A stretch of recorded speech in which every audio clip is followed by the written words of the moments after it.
ఇర్మియా గ్రంథము, ప్రవక్త అయినటువంటి ఇర్మియా రాసినటువంటి గ్రంథము 29వ అధ్యాయము, చాప్టర్ 29, 10వ వచనం నుంచి 14వ వచనం వరకు నేను చదువుతాను. మీరు అందరూ కూడా మీ బైబిల్లో చాలా జాగ్రత్తగా చూడండి. ఇర్మియా గ్రంథము 29వ అధ్యాయం 10వ వచనం నుంచి 14వ వచనం వరకు. యెహోవా ఈ ఆజ్ఞ ఇస్తున్నాడు, బబులోను రాజ్యమునకు 70 సంవత్సరములు గతించిన తర్వాతనే మిమ్మల్ని గూర్చి నేను పలికిన శుభవార్త నెరవేర్చి ఈ స్థలమునకు మిమ్మల్ని తిరిగి రప్పించినట్లు నేను మిమ్మల్ని దర్శించును. నేను మిమ్మల్ని గూర్చి ఉద్దేశించిన సంగతులను నేను ఎరుగుదును. రాబో కాలమందు మీకు నిరీక్షణ కలుగునట్లుగా అవి సమాధానకరమైన ఉద్దేశములే కానీ హానికరమైనవి కావు. ఇది యెహోవా వాక్కు. మీరు నాకు మొరపెట్టుదరేని, మీరు నాకు ప్రార్థన చేయించు వద్దరేని నేను మీ మనవి ఆలకింతును. మీరు నన్ను వెతికిన ఎడల, పూర్ణ మనస్సుతో నన్ను గూర్చి విచారణ చేసిన ఎడల మీరు నన్ను కనుగొందును, నన్ను నేను మీకు కనపరుచుకుందును. ఇదే యెహోవా వాక్కు. నేను మిమ్మల్ని చెరలో నుండి రప్పించదును. నేను మిమ్మల్ని చెరపట్టి ఏ జనములోనికి, ఏ స్థలములోనికి మిమ్మల్ని తీసుకుని తోలివేస్తున్నో ఆ జనులందరిలో నుండి, ఆ స్థలములన్నింటి నుండి మిమ్మల్ని సమకూర్చి రప్పించదును. ఇది యెహోవా వాక్కు. ఎచ్చటి నుండి మిమ్మల్ని చెరకు పంపించుదునో అచ్చటికే మిమ్మల్ని మరలా రప్పించును. దేవుడు తన పరిశుద్ధ వాక్యం మన ఇంట్లో దీవించును గాక. మించిన ప్రార్థన చేసుకుందాం. కృప కలిగిన తండ్రి, దయగలిగిన దేవా, నీ పరిశుద్ధమైన పాదాలు వందనాలు, స్తోత్రాలు తండ్రి. ఉదయకాల సమయంలో వాక్యంతో మీరు మాతో మనందరితో మాట్లాడి మమ్మల్ని బలపరచమంటూ మేము మమ్మల్ని ఆరాధించడానికి సిద్ధం చేసుకోవడానికి మీరు మాకు సహాయం దయచేయమంటూ ప్రార్థన చేస్తూ ఆ జీవితాల్లో వాక్యాన్ని మీ చేతులకు అప్పగిస్తూ యేసుక్రీస్తు నామంలో ప్రార్థన చేస్తున్నాం తండ్రి. ఆమేన్. మన ప్రభువును రక్షకుడైన యేసుక్రీస్తు నామంలో చేరవచ్చిన ప్రతి ఒక్కరికి యేసుక్రీస్తు నామంలో వందనాలండి. అందరికీ వందనాలు. మంచిది. మనము చాలాసార్లు చాలా విషయాల గురించి ప్రార్థన చేస్తాము. అందరు నాగా చూడండి, నేను చెప్పే మాటలు వినండి, నాకు సమాధానం చెప్పండి. మనము చాలాసార్లు చాలా విషయాల గురించి ప్రార్థన చేస్తాము. ప్రార్థన చేసినప్పుడు అన్నిసార్లు అన్ని ప్రార్థన అవసరతలు అనుగ్రహించబడవు. రైట్? మనం చేసే ప్రతి ప్రార్థన అవసరత కొన్నిసార్లు సమాధానం రాదు, కొన్నిసార్లు మనం చేసేటువంటి ప్రార్థనకు ప్రతిఫలం అనేది రాదు. సో ఏమన్నా దేవుడు మన మాటలు వినట్లేదా?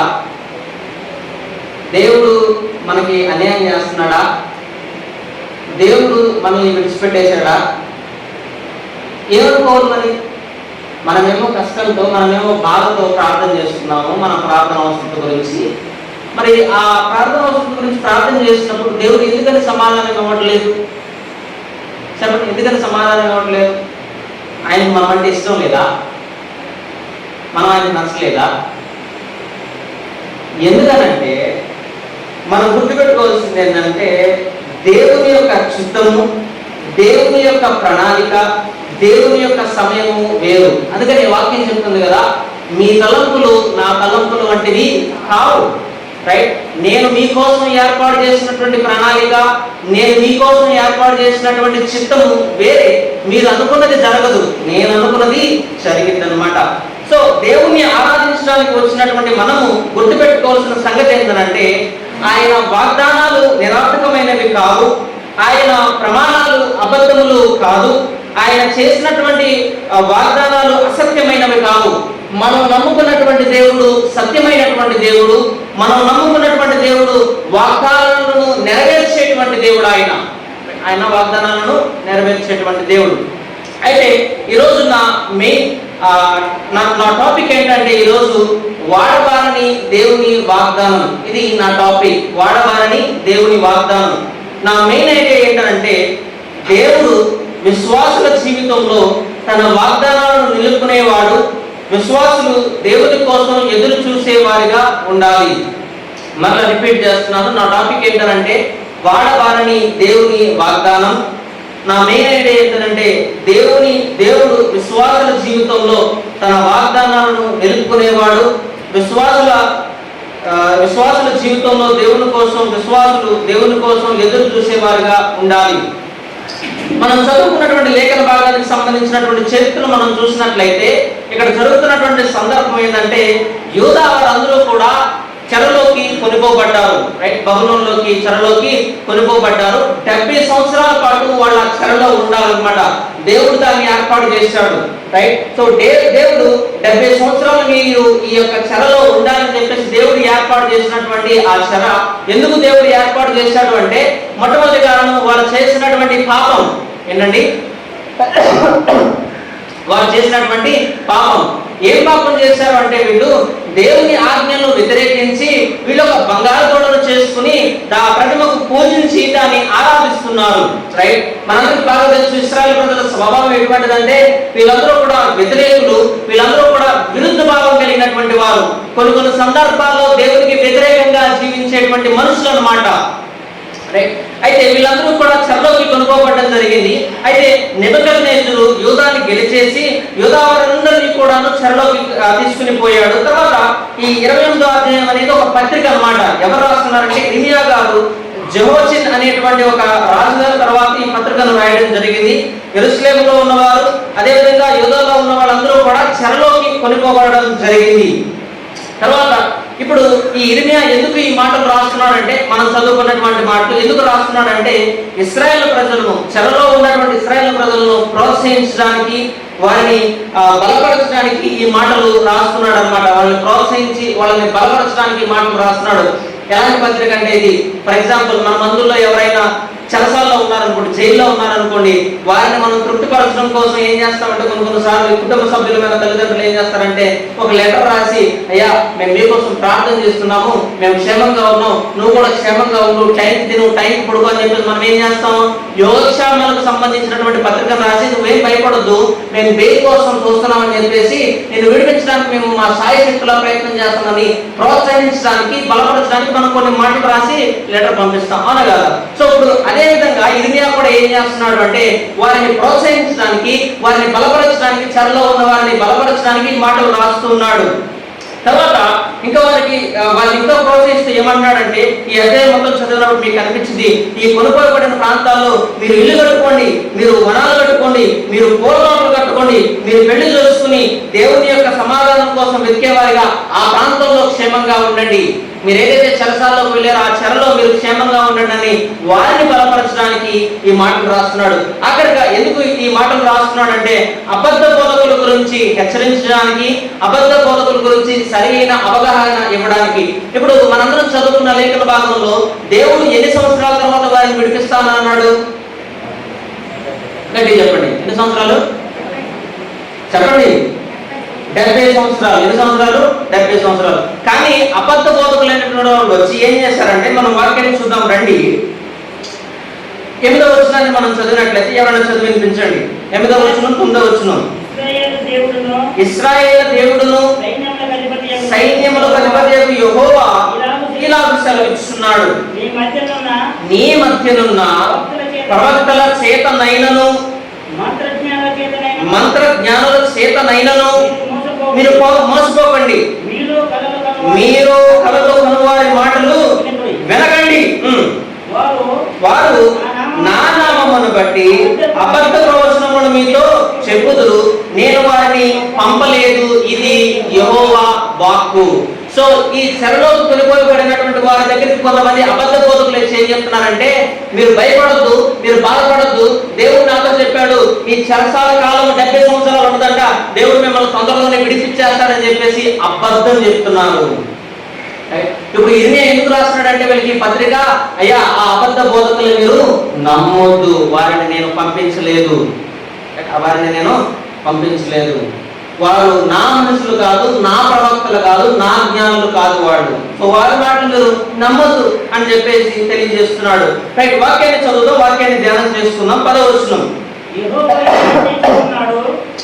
యెహోవా ఈ ఆజ్ఞ ఇస్తున్నాడు. సో ఎవరు ఇస్తున్నారు ఆజ్ఞ? దేవుడు ఇస్తున్నాడు అనమాట. ఏంటి ఆజ్ఞ అంటే బబులోను రాజ్యమునకు 70 సంవత్సరములు గతించిన తరువాతనే మిమ్మల్ని గూర్చి నేను పలికిన శుభవార్తను నెరవేర్చి ఈ స్థలమునకు మిమ్మల్ని తిరిగి రప్పించినట్లు నేను మిమ్మల్ని దర్శించును. సో దేవుడు ముందుగానే ఇర్మియా ద్వారా ప్రవచనం చేశాడు. ఏంటంటే ఇదిగో 70 సంవత్సరాల పాటు మీరు ఈ చెరలో ఉంటారు, 70 సంవత్సరాల తర్వాతే మీరు విడిపించబడతారని ముందుగానే క్లారిటీ ఇచ్చాడు అనమాట. ఆ క్లారిటీ ఇచ్చిన తర్వాత ఏం జరిగిందంటే వీళ్ళందరూ అబద్ధ బోధకులైనటువంటి వాళ్ళు వచ్చి అసలు ముందుగా దేవుడు ఎప్పుడు వాగ్దానం చేశాడంటే 25వ అధ్యాయం 12వ వచనం, 25వ అధ్యాయం 12వ వచనం మనం చూసినట్లయితే చదవండి. యెహోవా వాక్కు ఇదే. వినండి, ఎవరు చెప్తున్నారు ఈ మాట? ఇర్మియా చెప్తున్నాడు. ఎవరి ద్వారా చెప్తున్నాడు? దేవుడి ద్వారా చెప్తున్నాడు. ఇదే యెహోవా వాక్కు. 70 సంవత్సరములు గడిచిన తరువాత వారు దోషములను బట్టి నేను బబులోను రాజును ఆ జనులను కల్దీయుల దేశమును శిక్షించును, ఆ దేశము ఎప్పుడు పాడుతున్నట్లు నియమించును. సో దేవుడు ముందుగానే వారికి ఒక పనిష్మెంట్ ఏర్పాటు చేశాడు. దేవుడు ముందుగానే వారికి శిక్షణ ఏర్పాటు చేశాడు. ఏంటంటే మీరు 70 సంవత్సరాల పాటు ఆ చెరను భరించాలి, 70 సంవత్సరాల పాటు ఆ చెరను మీరు ఓర్చుకోవాలి అని ముందుగానే వారికి తెలియజేశాడు అనమాట. So they have no other option. వారికి వేరే ఆప్షన్ లేదు, వాళ్ళు దాన్ని ఖచ్చితంగా పాటించాల్సిందే. కానీ ఇక్కడ మనం చదువుకున్నటువంటి లేఖన భాగంలో ఏం జరిగింది?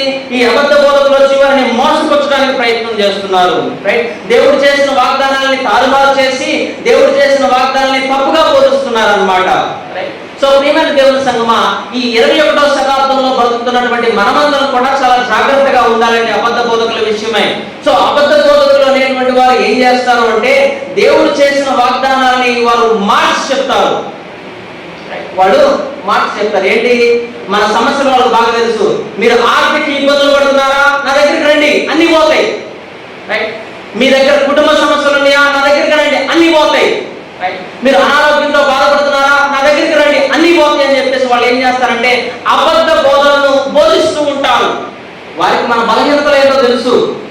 ఏమంటే వారికి మన బలహీనతలు ఏంటో తెలుసు. అందుకని వాళ్ళు ఏం చేస్తారంటే మన వీక్ పాయింట్ మీద స్ట్రెస్ చేసి వాళ్ళు మనల్ని వారి దగ్గరికి ఆకర్షించుకోవడానికి ప్రయత్నం చేస్తారు అబద్ధ బోధకులు. అందుకని మనం చాలా జాగ్రత్తగా ఉండాలి.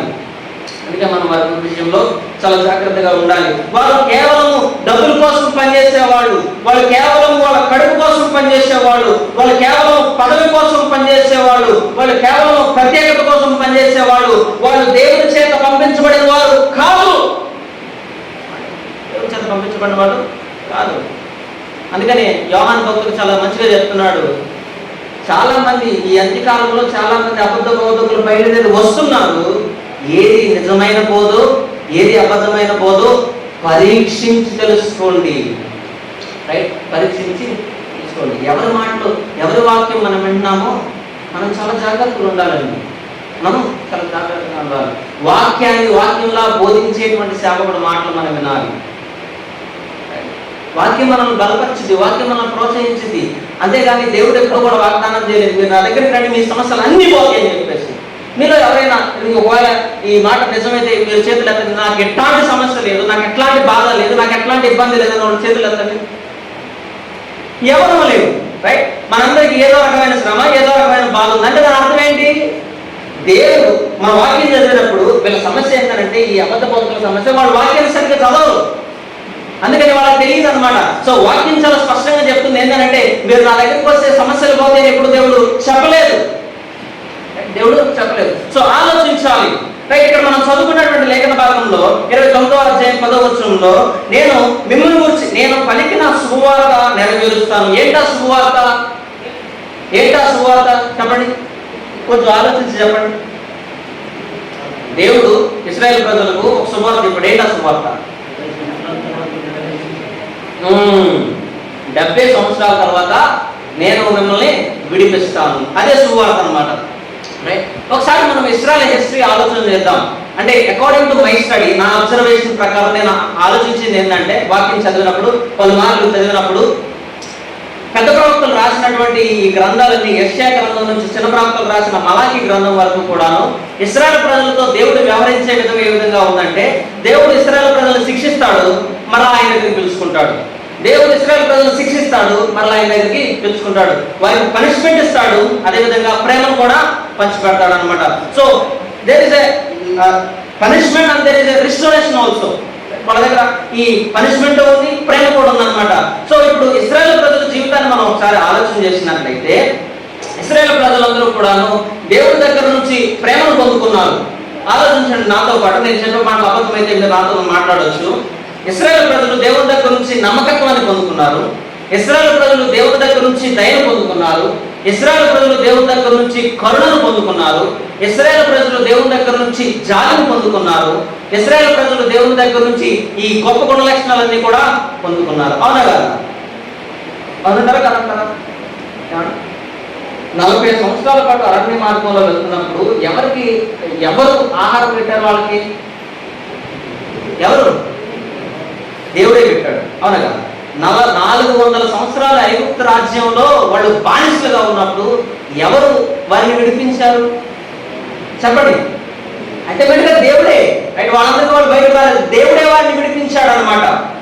రైట్? సో దేవుడి దగ్గర నుంచి ఇశ్రాయేలు ప్రజలు ప్రేమను, నమ్మకత్వాన్ని, దయను, కరుణను, జాలిని వాళ్ళు పొందుకున్నారు. రైట్? సో దేవుడు వారితో వ్యవహరించిన విధానం ఏంటంటే, వారిని శిక్షించి మరలా వారిని ప్రేమించాడు. వారిని శిక్షించి మరలా వారిని ప్రేమించాడు. సో ప్రేమ దేవుని సంగమం ఇంకా మనం ఆలోచన చేద్దాం. 11వ వచనాన్ని కూడా చదవండి. నేను మిమ్మల్ని గురించిన ఉద్దేశించిన సంగతులు నేను ఎరుగుదును, రాబో కాలమందు మీకు నిరీక్షణ కలుగునట్లుగా అవి సమాధానకరమైన ఉద్దేశములే గాని హానికరమైనవి కావు, ఇదే యెహోవా వాక్కు. సో ప్రియమైన దేవుని సంగమా, నా మాటలు చాలా జాగ్రత్తగా ఉండండి. దేవుడు ఇశ్రాయేలు పట్ల ఒక ప్రత్యేకమైన ప్రణాళికను కలిగి ఉన్నాడు.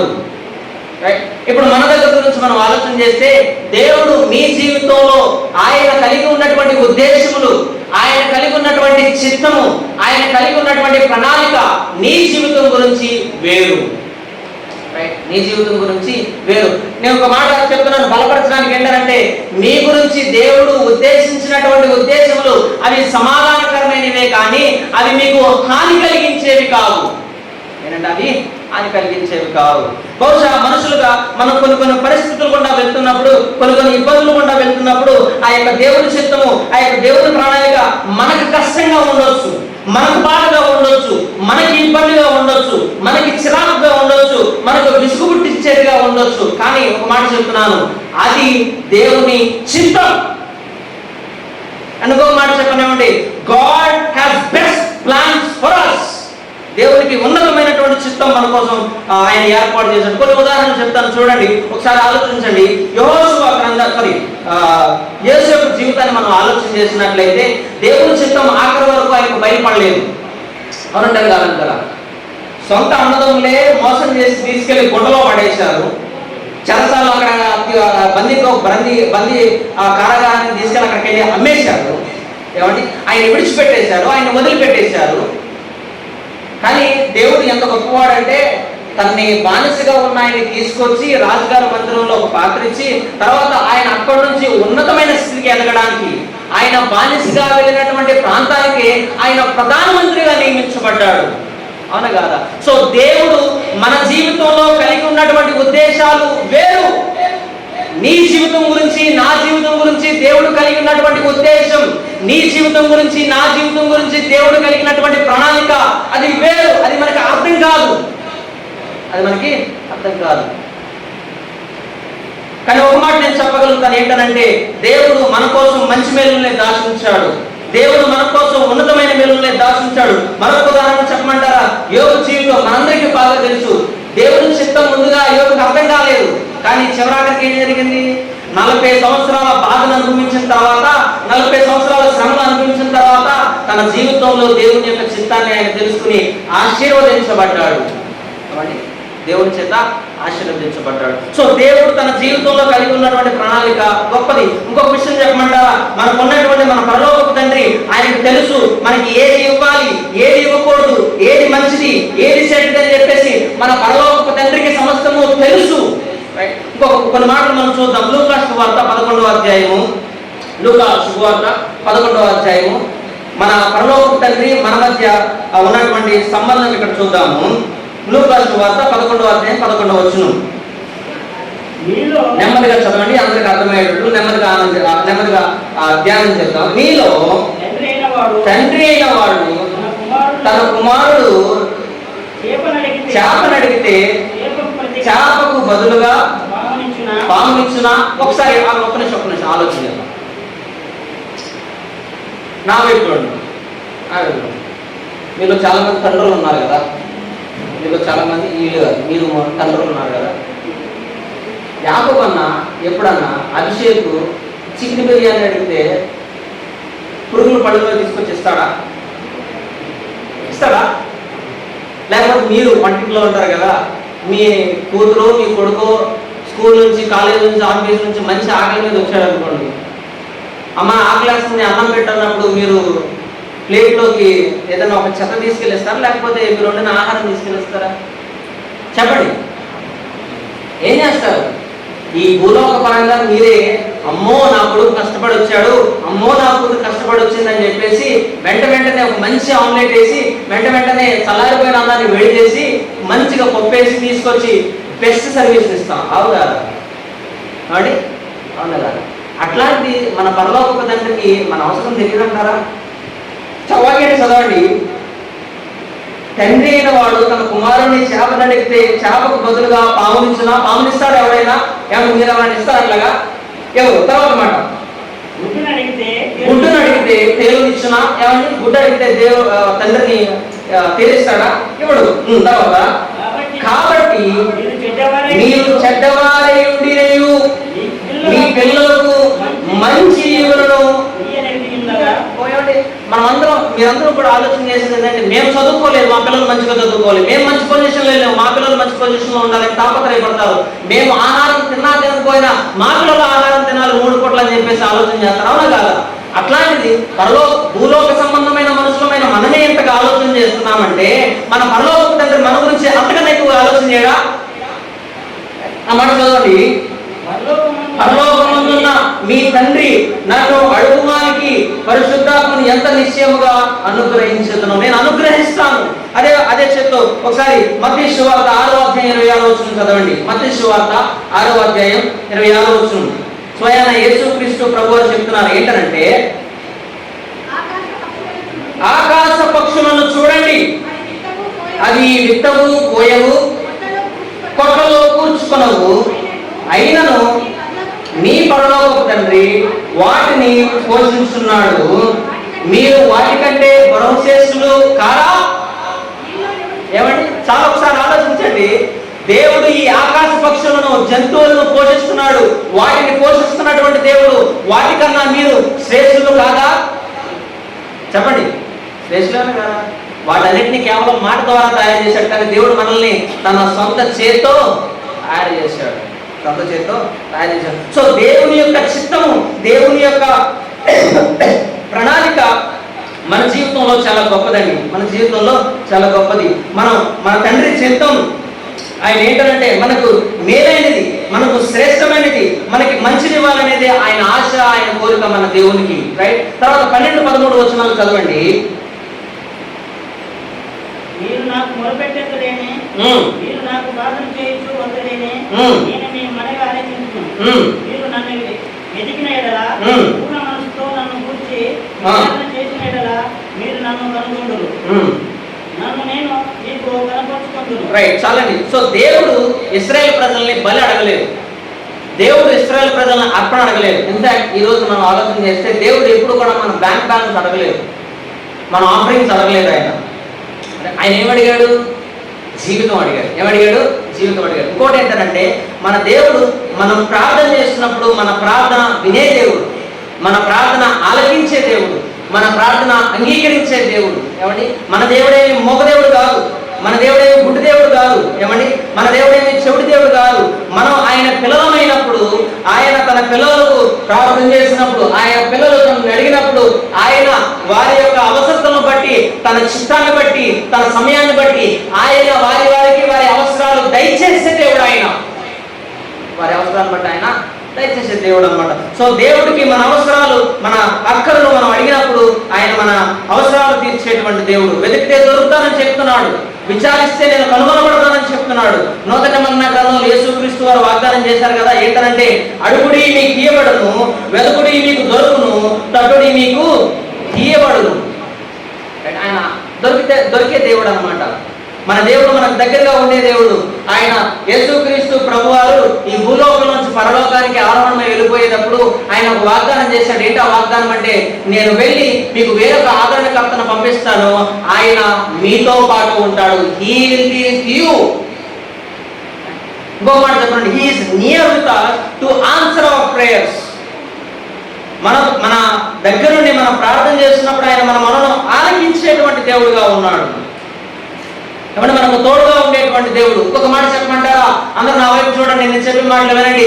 ఆయన మన నిరీక్షణ, మన దేవుడు మన నమ్మకం, మన దేవుడు మన బలం, మన దేవుడు మన ధైర్యం, మన దేవుడు మన సహాయం, మన దేవుడు మన ఆదరణ, మన దేవుడు మన జీవితానికి సమస్తము ఆయనే.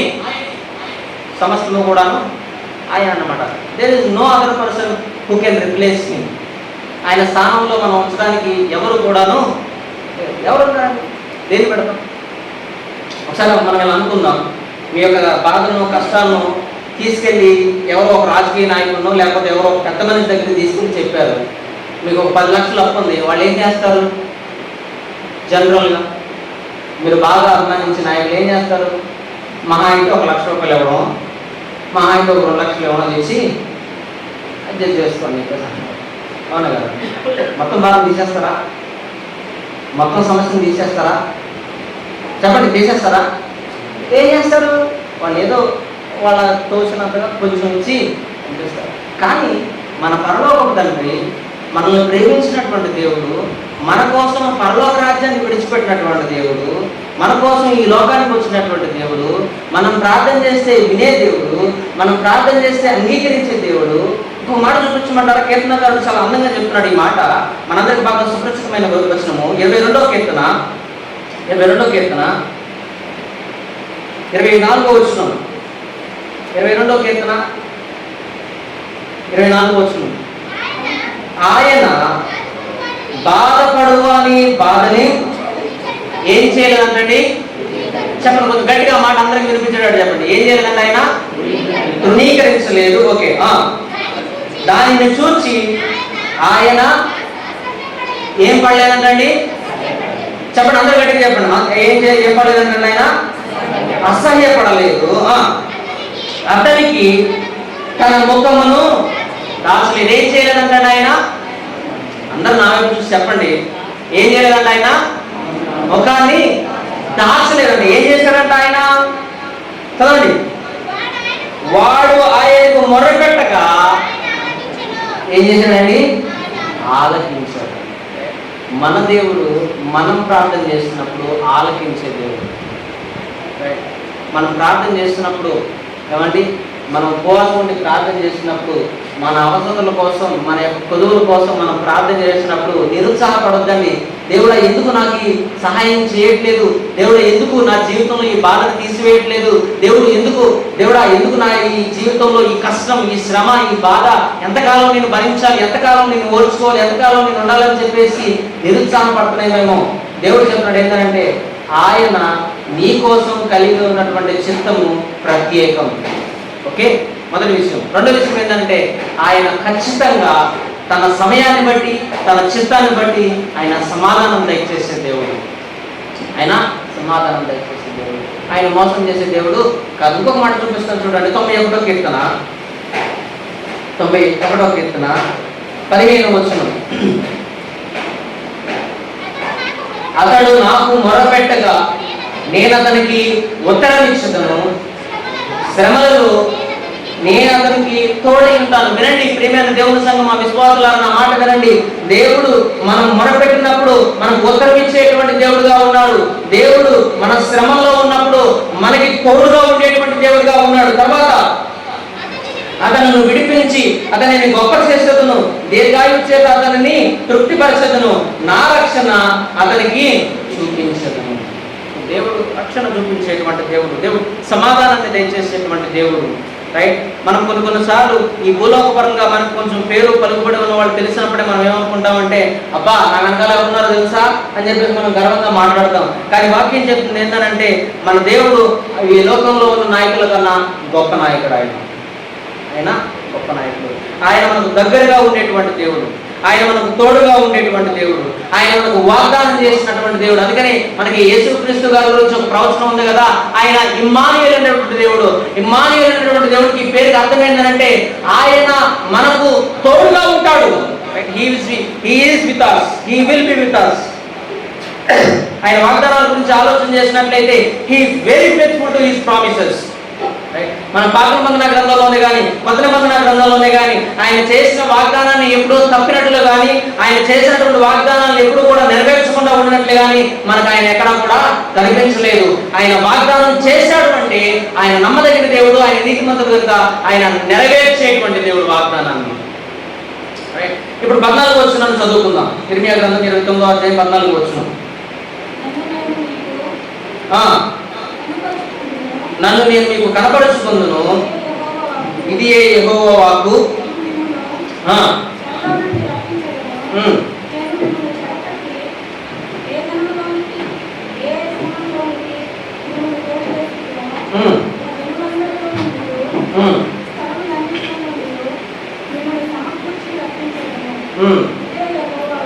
ఇది యెహోవా వాక్కు.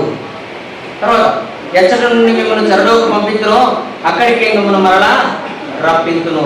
సో దేవుడు వాగ్దానాలు స్థిరమైనవి.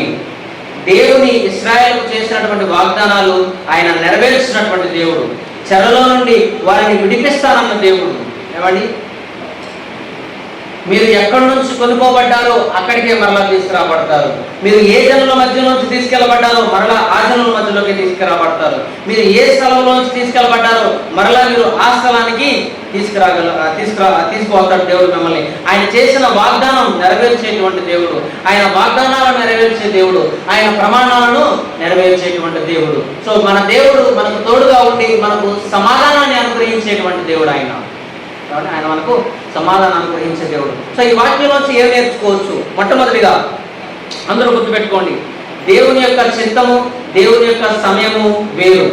మనం ప్రార్థన చేసిన ప్రతిదీ మనం అనుకున్నప్పుడు జరగదు, ఆయన అనుకున్నప్పుడు జరిగింది. ఆయన చిత్తాన్ని బట్టి, ఆయన సమయాన్ని బట్టి మన ప్రార్థన అవసరతలు నెరవేర్చబడతాయి.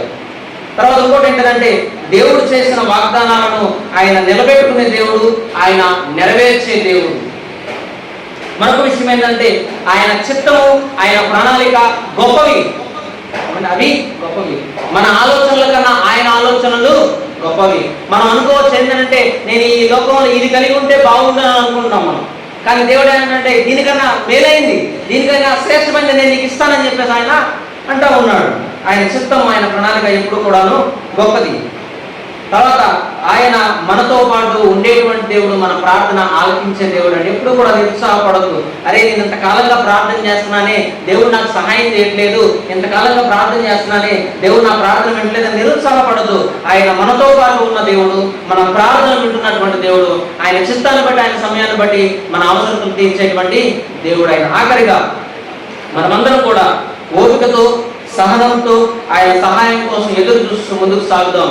ఆరాధనకు వెళ్తున్నటువంటి మనం ఆయన వాగ్దానాలను గుర్తుపెట్టుకుని, ఆయన వాగ్దానాలను బట్టి ఆయన మనం పొగుడుదాం. ప్రభువా, నీవు నా జీవితంలో కలిగి ఉన్నటువంటి చిత్తము, నీవు నా జీవితంలో కలిగి ఉన్నటువంటి ప్రణాళిక, నీవు నా జీవితంలో కలిగి ఉన్నటువంటి ఉద్దేశము గొప్పది తండ్రి. నీ చిత్తాన్ని నేను గైకొని జీవించడానికి, నిన్ను గొప్ప చేయడానికి, నిన్ను మహింపరచడానికి, నిన్ను ఆరాధించడానికి నాకు సహాయం దయచేయని చెప్పేసి ఆయన వాగ్దానాలను బట్టి మనం ఆయన పొగుడుతూ మన జీవితంలో మనం ముందుకు సాగుతాం. దేవుడి కొద్ది మాటలు మన ఇంట్లో దీవించి ఆశీర్వదించును గాక. ఆమేన్.